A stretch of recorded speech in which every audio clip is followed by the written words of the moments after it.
Their players individually are very good. Rainover says they learned good enough shot calling, maybe great shot calling from Yellowstar, so I want to know what kind of legs this team has. And when you learn shot calling from another person or you take on a quality of theirs, you really do have to own it over time and make it your own brand. You have to learn the basics from them, but then there's that advanced part where if you're going to if you're going to take up Yellowstar shot calling, if you ever face Yellowstar, well, you're pretty much facing a better version of what you're trying to imitate. So it has to become Huni and Rainover shot calling over time, which I think if they are able to brand it well, it's going to have a lot of synergy and a lot of this top lane ganking, as well as it's going to have a lot of aggression in it too. Well, that's going to happen on Saturday, by the way. Yeah. The Immortals are going to face TSM then. But we're going to get this game underway for now. Graves and Poppy gone. Bebe, by the way, I think was actually I saw as the best player on Impulse yesterday, even despite being the sub-jungler. He had 100% participation, highest KDA in the team, actually was very good at Jungle Poppy, now pulling a ban on that. And of course the Rek'Sai gone from Rainover because he's so good at the champion. Yeah, some jungle bans here. The Jungle Poppy, Bebe was actually sporting a 1-1 and 5 score, a 6 KDA, right before the end of the game. I'm going to give him that because I like Jungle Poppy, so I'll just take one of the deaths off. You know, you just doubled his KDA because he wanted to? Come on. That's okay, yeah, sure, dude. Play Jungle Poppy, it's worth it. Okay. Well, Mash got Lucian. Lucian seems to be the most common blind pick, early pick AD carry, picking in anything. Definitely a powerful champion. Benefits very well off the Essence Reaver. Changes from the preseason patch and whatnot. Rainover looking at Rengar right now. Careful, though, you're in NA now. You might get much worse than the champion. Okay. Instead, it's going to be Elise and Corki as well. And this is, of course, a flex pick Corki as well as a flex pick Lulu. You got to see where they end up going. So blue side actually has a very question mark filled lineup because you can run these guys almost anywhere. Yeah, you can put the Corki in the mid lane, you can put him in AD carry, and then you can put the Lulu in either solo, top, mid, maybe even support. Maybe. I mean, Adrian plays Soraka, so I expect some cheese from him pretty much all the time. Nidalee. Either way, the pick for Bebe, that could be very, very good. We don't see a ton of her, but she is quite strong. The hover for Gate. They need a top laner, they need a mid laner, they need a support. No flexes right now for Impulse, so you can kind of predict their lineups pretty well so far. 10 seconds to go on their choices. And we'll see just what these guys want. The next hover is going over to Alistar. I would like that. I think Alistar just is a very, very good support. The TF as well. It's looking a lot like the Cloud9 comp from last game, but tons of engage tools. And when you're running a potential double AD carry team with the early Corki pick, you need to find ways to get in. And so with only one champion left to pick, they pick Engage right here at 3 and 4. Exactly, and you need to have something that locks them down. So these are relatively squishy members, but Lulu is going to be able to buff them up and make them a little harder to destroy. Sure. But also, I like that TIP saved their counter pick for their top lane, so that when you see what Huni has to offer, maybe it's this Fiora, and then you just sit there going, well, what do I play? And then Fang, welcome to the North American LCS. Enjoy facing Huni's Fiora, right? Like, it's such a big trial by fire. At least it's not his Riven. That would be even scarier. Huni's got actually this great kind of rock, paper, scissor champion pool where if you pick Fiora, he will pick Riven into you. If you pick Ryze, he'll pick Cho'Gath into you, which frees up Immortals bans a lot because they don't have to ban out these things that he has counters to because he's confident playing into them. That's what I always love is players who are willing to quickly expand the champion pool, find the counters to the meta champions. That's to me like makes a player that I enjoy a lot more is that they're playing off of the meta. They're capitalizing on the meta game of these things are common, so I will prep the counters because I know I'm going to be seeing them very soon. It's really impressive. I'm glad he's doing this. Either way, when I talked to Pavelter yesterday about this team, he said everyone can play their own roles. We can play around different people. Wild Turtle, Huni, 2-threat team, Janna and Lulu in the backline to support them. They're playing around these two this game. A little bit of a split push here because you have disengage from Adrian. You also have the Lulu to give people speed up. You have some slows. So this could be, once again, a pick composition for 4 people with some disengage on Immortals. And then you also have Huni for the split push. I think it's actually specifically built around Huni, right? The other 4 are very good at kiting back and staying safe and disengaging and not getting killed and wave clearing. The only real point of ingress is Huni. Like, you don't even have like a great whimsy target like a Gragas coming in and wrecking people up. The engage isn't that good. It's Huni creates openings and your team concedes reasonably well. Last pick comes through, Fang gets Dr. Mundo, and we actually saw this matchup earlier when it was RF Legendary up against Impact, and the early advantage did go to the Impact Fiora, but eventually he wasn't really able to solo kill for like the middle 20 minutes of the game. Dr. Muto eventually gets to a tank point where it's very hard to solo, and so Feng can get to a point where he holds up in the matchup, but I think that is going to be required for Impulse to do well. Is Feng holding the line somehow? Then you have to question, is he going to be able to hold up? Because you aren't really just facing Huni in that top lane. Facing Huni and Rainover. You're facing Rainover. Yeah, you are. Here we go. Champ select is done. Coaches shaking hands. Of course, a lot of new faces in the NALCS this year. New teams, new coaches, new players, and we can see how well they stack up against some of the best right here and right now. It's time for you at home to send in your predictions for who's going to win. Let us know. Immortals could go 2-0. Impulse could stop the slide right now. Send hashtag IMT win or hashtag TIP win, and we will tally your votes in a few minutes. Show it on air. But Immortals could tie Energy at the top of the standings as the only 2 undefeated North American squads. The hype is real for these guys. They've got some good champions. They've got amazing players. Here we go into the final game of the week. And I'm looking for the shot calling here. We just saw a great game from High where he's pretty much directing everybody around the map. Here, though, Huni Rainover taking up this mantle, trying to kind of add their own style and learn off of what Yellowstar had taught them. Are they able to actually just run them around the map? I want to see a clean game here from Immortals, because in a lot of people's minds, these 2 teams are the teams that have the biggest delta between them in the standings in terms of where they expect them to be.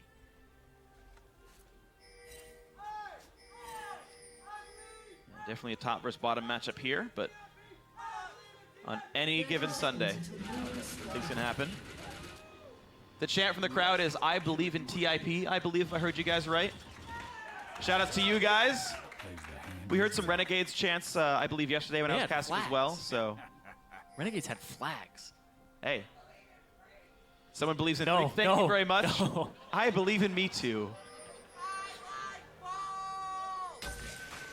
Same. Minions have spawned. I believe in Zyrene. And that I believe you exist. I believe in you. As in, like, kids believe in Santa Claus. I believe you're not a mythical mythical creature. Zyrene is real. I can touch him. So this is like one of those things where you're like, I believe in you. Like it's like a positive thing, but you're like, I believe you exist. Yep. It's like negative. Why do you keep going back and forth? Schizophrenic, guys. But here we go. Into the game. I'm not making this one up either. Bebe getting a nice, really strong leash, actually, from his dual lane. Huni also sitting up with Rainover. The walk into lane. Feng is already there. It's interesting if you're a top laner. So there's a rule around how minions work. If no one touches the minions, they will actually spread focus, and you have a lot of time to give a leash before minions die. If you're not leashing as someone, you should actually mess with the minions slightly and make them focus one of your minions. You can make that happen. Which will actually then deny XP from someone who's giving a hard leash. Yeah, the minions were actually changed in the first wave. They were coded so that they don't actually focus fire if they're left alone. Yep. Because the problem with that was people would clear stuff on the other side, then they TP in, and RNG would wreck your lane. Yeah. Exactly. Jinx. You owe me an ADC. An 8. Okay, right on that, freak. I'm gonna write you one later on. Great, thanks. Wow, mid lane fight already happening. Gate and Pobelter. Jeez. The floodgates are open. So much damage coming through. But I feel like Pool Party Lulu could handle that, you know? Yeah, probably a thriving environment for her. Huni pushing in onto Feng right now. Temporary CS lead, but there's a whole lot of minions ready to be killed. Huni has missed literally 0 CS, by the way. He's on set for 19. How is there already a 500 gold lead? It's just because there's this full wave right here. Yeah. Bot lane's pushed in as well. Every single lane is pushing. It's gold in the air. Wild Turtle, Javelin's on. Exhaust Wild. Oh, okay. Now he's got. Oh! No. Adrian with a great tornado tags the support and Nidalee to buy enough space for Wild Turtle. No summoners lost for Immortals, and the exhaust is down for Ken. Oh man, baby. If they're willing to all in that hard, I'd rather see a Flash Pulverize, honestly, and just guarantee it. And then headbutt backwards. That guarantees you the kill. Unfortunately, it was still close. They almost had it happen. But Adrian with some very good play, and Wild Turtle with good patience to save the summoners. Huni battling Feng. Good riposte. I believe actually did block a cleaver. And I actually want to break down supports for a minute here, because we have all these different types of supports in the NALCS. We have great engagers. Like, you think of how High is playing. You think of how Plenty Fufu starts fights. Remy. Adrian is actually, in my mind, the best NALCS. Hold on a second. Oh, baby. He's running. Rainover's Rainover's on. And got him! First blood solo kill in the enemy jungle. Second two. And another flash burn as well. Jeez, Immortals already. Already. Oh, man. That pickup in the top lane, though, that's the aggression, though. Huni had this lane pushed. So even if things went bad for Reignover, he would be there first over Feng. And he'd be able to actually come in there. But look at this. The bot lane, they go no exhaust for the support means that there's a lot of time for Wild Toad to hit that Mash couldn't trade back. That trade was only good because of the Summoner Spell disadvantage there, and it means the trade goes equal. Despite an earlier gank. No piercing light hit just yet. But Mash really wants in. And with the shield down for 3 seconds, they have a window. They don't use just yet. There it is. But the shield's back up. They waited too long. Turn on Mash. Ooh. Summoner heals on both sides. TP could be available for both, but only Huni is coming into us. Pobelter who comes in. He doesn't dodge it. Nice glitter lance in from Pobelter. Second kill of the game for Immortals. Too late on the flash there from Mash. He already got tagged by Lulu's E. If you're going to flash, you got to do it earlier. He tried to do it reactively, but Pobelter too fast. You had to also guess who it was. I don't know if they had eyes on who was actually showing up, but you only got a TP away from one of those. Yeah. Fiora wouldn't have reached you, but Not 2-0. Immortals doing very well for themselves. These guys do not wait long. I mean, they had a super fast win over Cloud9 in day one. And they're turning the gas on already. Oh, Huni's taking a substantial amount of damage in this top lane. Hasn't backed just yet. Yeah, Feng survived the lane. He's down 13 CS, but Feng has survived the lane at least. And he's going to force a bad recall. Either it forces a TP usage out of Huni for a 5-minute cooldown, or Feng pretty much equalizes the CS score. Probably going to be a TP here. I don't think he wants to miss this wave. There you go. And he gets the one before it actually hits the turret, so no turret shots are going to come through here, and he's going to pick up all these. All right. He's going to keep like plus 17 when the recalls come through. Yeah, smart by Huni. He doesn't miss the wave because of his really good TP timing. Exactly. And now it's up to Feng. Does Feng actually want to keep this TP for a play on some part of the map and synergize with Gate? Or is he going to try to use it just to stay a little bit even in CS? I think you actually hold on to this because the wave is so pushed forward that even if you TP to it, you'd be at a risk. Huni is actually freezing it. He cleared the wave properly to actually still allow the red side wave to stack up. So this is, we're going to count the number of waves lost. Even if Feng TP'd, this would still be one wave lost so far. And now we got to see if it's another wave lost as well. How much of this wave he's going to lose by Huni's proper minion wave management. I don't believe we give enough credit to this. But he's going to be, looks like 7 to 8. Well, it was 7 for the first wave because it was a cannon wave. It looks like 8 minions will be denied by proper wave management. Maybe 9. Yeah, it's still growing. But he gets a pink ward. Feng's still not in lane, by the way. He's killing a ward right now. So a little bit missing out on this experience. XP on 9, CS on 10 minions by Huni's wave management. Huni also Huni also has a bit of a freeze still.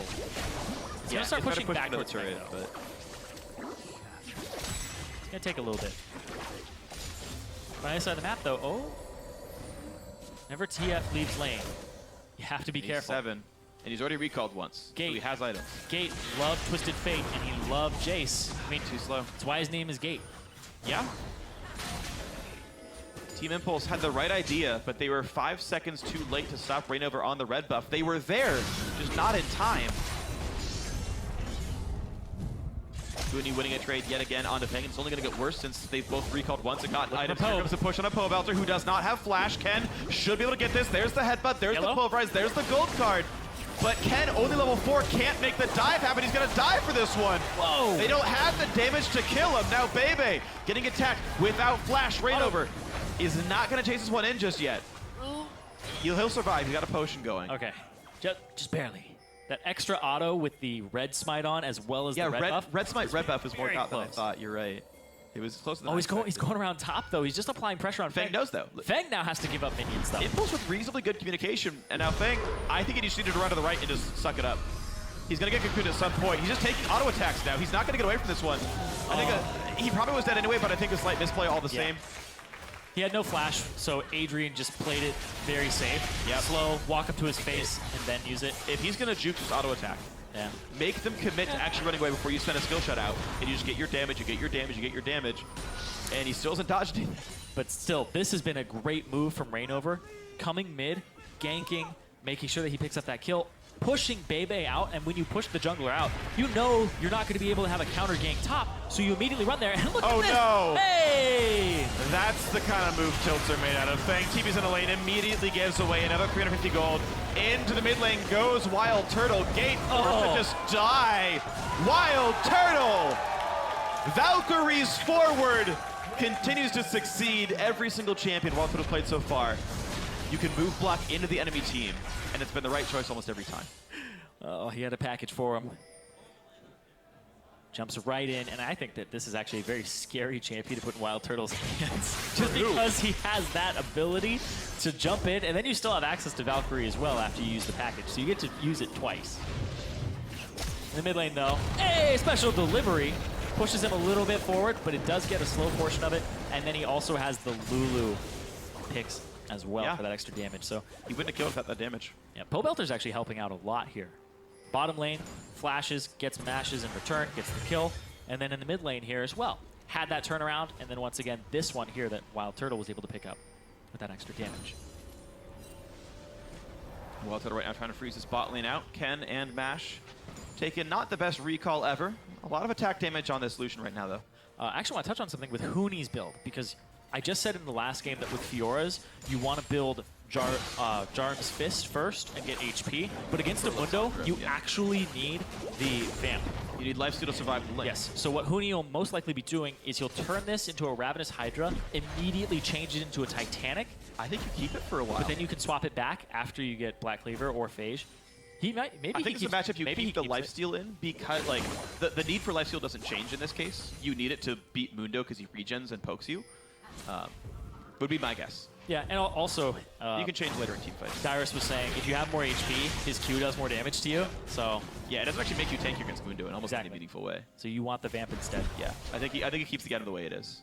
Is my guess, but who knows? Yeah, I do weird things. These builds are just so versatile on Fiora because you can swap out the Ravenous for Titanic Hydra and as much as you want, and it's free. So at different stages of the game, you can use the different version of it. Also, Hooney going in for early boost of swiftness as well. This will help him run around and pop vitals, as well as the slow resist should help him quite a bit against these cleavers. Looking for a dive here on top, though. Gate moving towards this area, as well as Ken. The whole team's coming. There's Bebe as well. Here comes the dive. This is going to be very difficult. He's going to get Fang first. He's healing. Stuck in 1v3. Just kidding. It's a 2v2. Pobelter is here. And look at that. Immortals is turning the fight right around. Right round, baby. Right round. In comes Ken. They want to get this one to happen. Hooney still not going down. Pobelter on the chase. Kills off Bebe. He got back, and now Hooney is still in the chase. Gate dying as well. It was 2 versus 4, and they win it. Immortals living up to their name. 2v4, no deaths, no dragons, no turrets taken just yet. Adrian solo, duo kills the turret. Duo kills the turret, but that's what the rest of the members were doing, was applying pressure. And then even in the bot lane, that wave was pushed up all the way to Mash. Look at the minimap as well. Turtle's down there pushing. Perfect riposte. So everybody's applying pressure here. He comes through. Hooney just sitting on the heel for as long as he can. And then right there, he sees Ken coming up. So he goes back, but he still goes for vitals for the heal. And he got the wild growth, so he's in a great spot in terms of HP. And he keeps hitting the vitals on the side. Gets that burst of HP back, and he has that vamp too. Oh, the flash to the other side. Flash Q, I think he got the vital with it. To get another. Actually, no, I think he went into fog, and so it re-picked one. Either way, though, I mean, really smart play by Hooney. Only went in when he had a vital to hit to get the heal to make that trade worth it. So he's sticking on the Ravenous Hydra for right now, just for that damage. See, I think he swaps it up if he ever does. Yeah, he might not need to. I mean, this game is going very quickly towards the TIP Nexus. Yeah, it's just one of those things I like to monitor. Sure. No, I love monitoring this kind of stuff, so I'm right there with you in terms of enthusiasm here. All right, Immortals going for their next objective to control. Dragon number 1, nice buff of stats for everyone. 6% bonus attack damage and ability power. This, of course, does count your base AD, so everyone gets at least like 4 attack damage, even if you didn't build any. I feel like the Immortals lineup is getting to the point where they're just like, okay, now we're competing against each other. Who can get the most kills? Well, that's not fair, because Rainer was going to show up top all the time. Although Rainer was practically winning. Well, Pobelter has the most. Yeah, well... Highest kill participation as well. He brought TP just to get more kills, all right? That's called cheating. TP is cheating, huh? Sure. Yeah. Anything to make AD carries look better, you know? I can't TP. Oh, there's the engagement. The turret's down. Oh no, Wild Turtle Oh! gets the Wild Growth, gets the channel ulti, and stays alive. Wild Turtle. The team keeps him afloat just barely. Ken has to run. There's a cocoon onto him. Oh, Taking a lot of damage. Has to run away. Oh, man. Might burn. No, he healed. But He killed him! wow. I don't even know what got him. I don't think he does either. Pobelter killed him. Pobelter, does he have a red buff? No. Pobelter got a nice Q. Yeah, I think he got a Q off a pick somehow. So 12-0. This game is getting really difficult for Impulse. A 14.5-minute push towards the inhibitor. One of the fastest takes we're going to see probably all year in professional League of Legends. Hey, bring down that average in NA. Bringing down the average game. The sub 15-minute inhibitor take. Immortals are so deadly. They're literally immortal right now. They have not died. This is right now, Caster Curse on pace for a perfect game. Would be, I believe, our first perfect game of professional LoL in quite a while. If it happens, we still got a lot of room to go. Yep. It's true. Just one misstep and that person has to buy team dinner. I like this so much because Reignover smites him so that he has the Oh, the pick's still on him. it's That's on what it him. was. It was still on him from a long time ago. And he barely got the cooldown. Actually, no, he would have died, so it popped anyway. But Yeah. Yeah, But that was a very long back. pick. It was on there for a very long time.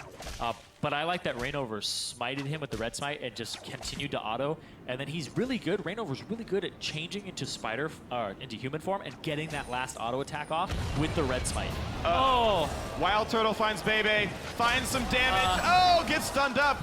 Gate trying to kill off Wild Turtle. Ignite is on. Here comes the culling. Wild Turtle gets out. Nice pick up there. Reignover gets the execute. And the flash cocoon lands on the gate. Down it goes. Pobelter is dominating 6-0-3. Just kills spread across everywhere. No one has high KP in this game. Everyone from Immortals getting kills. Yeah, when people don't have high kill participation, it means these skirmishes are happening. You're not involved in them. Hoonie's killing somebody on the other side of the map. Your team is just going down the middle. And they're going down the middle right now. 5 people here to take this inhibitor turret and an inhibitor. Inhib number 2 at 16 minutes. Only a minute after the first one. Minute and a half to be more specific here. But this team recalled and showed right back up. The Lich Bane coming soon for Pobelter. There is just tower taking for days here. Something crazy about Immortals is their wave control. We were talking about how Hooney was managing the wave top to try and create small CS leads for himself and then punish off of that. They do that bottom lane and mid as well. Go watch the game from yesterday. Every time that Immortals would fight C9, they had pushing waves. So if you answered with a TP, that wave would slowly push out. You'd miss CS, it would hit your turret, it would give some turret damage, and that happened consistently here. They're very good at being on the same page of who is pushing and how far they're going to push up. Blue for Pobelter. Nice and easy there. I do like how builds have evolved because Lich Bane gives CDR. You can do Lich Bane Lucidity Boots, and that's already 10 cooldown reduction right there at the start. So he's sitting on 30 CDR without any other major investments, and it allows him to like really change his builds up. Like you can go Rod of Ages, which is an insane item, and not have to get like a 20 CDR item like a Merlinomicon. I think it's very good on someone like Lulu. Ken's not in a good spot. Hiya, Barbie. Hooney has to respect the knockouts, puts in the repose perfectly. Again, blocks a gold carbon, stuns Ken, and Ken goes down 15-0. Barbie is sad, but we're going to keep moving forward with Immortals, looking for an 18-minute push towards the top mid inhibitor now. They're looking for the perfect game here on Immortals' side, trying to live up to their name and just make a statement here.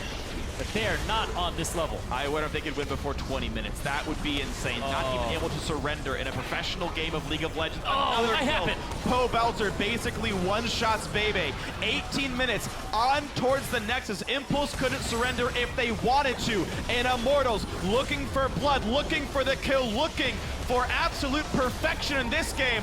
Both Nexus turrets down. 18 minutes and 10 seconds. Reignover trying to stay alive. The Nexus is low. Can they do it? A perfect game in 18-15 for Immortals. Fastest game in NA LCS history. These guys, you had better believe the hype. And their name could not be better in this moment right now. Intelligent drafting. They have such a great team, and they've synergized so quickly. I'm looking forward to this team. I was just browsing Reddit the other day. I was so surprised by how many Immortal flares there already were. I think there's just gonna be more. And you have a lot of really great players, not only at playing League of Legends, but great personalities as well. You've already got the fan following, despite it being a completely new team. It's okay. And Impulse says, yeah, respect where respect is due. You guys are insane at this game. And Immortals tying energy as the two #1 teams in North America. It's true, those 2-0 teams, the new guys coming in, the new orgs, a lot of hype around them. Oh, yeah. Trying to see what they can do with the imports that they've got, their teammates. Adrian, you know, taking down his old teammate. Yeah, true. Adrian gets revenge on Team Impulse. You replaced me. No, but not really.